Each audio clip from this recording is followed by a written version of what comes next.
what I wanted to start off with is just share really in four different chunks. The first piece of it is the inspiration behind Fresh FP&A.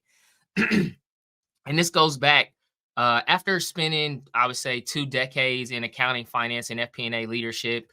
I had the opportunity to be part of building finance organizations and building, scaling them, and exiting them.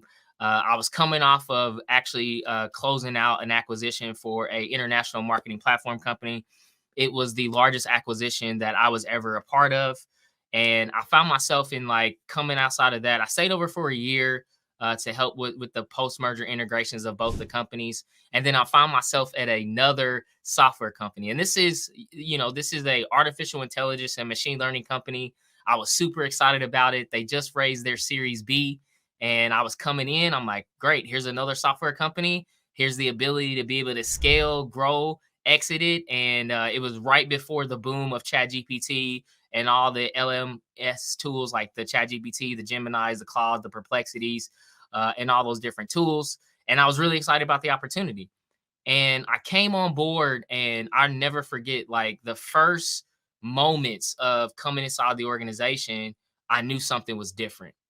And I won't go through all the details that had happened, but ultimately I found myself at that opportunity and I was laid off. I reached the mountaintop of finance. I reached the highest levels of being a finance leader inside of organizations, and I was part of a massive reduction in the organization.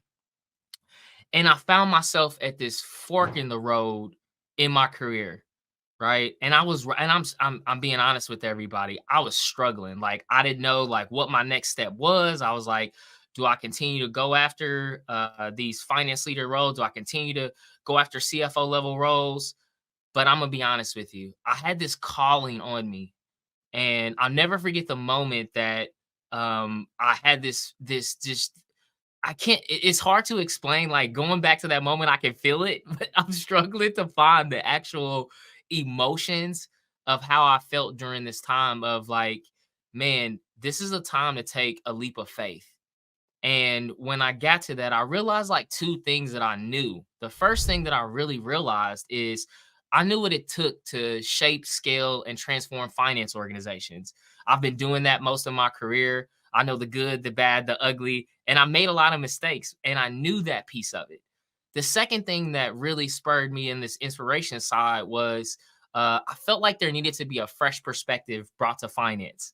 So let me take you back a little under 3 years ago, and I was in my office. I just bought a new house, and I'm in my office, and I'm going through, and I'm thinking through this inception of fresh, right?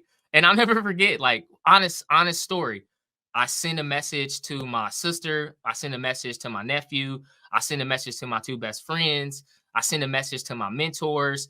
And I'm going through this ideation of like, man, there needs to be a fresh perspective brought to finance. I know I can bring that fresh perspective. And when I was thinking about it, I said, man, fresh. Fresh is definitely going to be in there. And then when I thought about the FP&A side of it, right, I was like, looking back over my 20 years and building, shaping, growing high finance organizations and all the lessons learned, I was like, FP&A is not going to be financial planning and analysis as it was traditionally, right? That sounds very quantitative. When I look back over my career and I look at the value that I wanted to bring to people, that I wanted Fresh FP&A to be, I wanted us to be financial partners and advisors. So when I came up and like shout out to Canva. I don't even know how I came across Canva for the logo that I built. Shout out to Canva. Like this logo that you're seeing on Fresh FP&A literally was built in Canva. And I was coming across it and I seen this logo and I was like, I instantly fell in love with how it designed, it looked. And then when I was coming up with our six pillars of financial transformation, which are people, process, and partnership. And then those scaling pillars are platform performance and profit optimization. I was like, I designed this spin wheel and I was like, yes, you got to start with the people. Then you got to go to the processes. Then you got to build a partnership. That's always the foundation of high performance and great finance teams that I built or been a part of. And then when we scale and help our clients and the value we want to provide, are definitely around platforms, performance, and profit optimization strategies and tactics. So I came up with all this and I'm like, Fresh FP&A, that's it. That's exactly what we're going to do.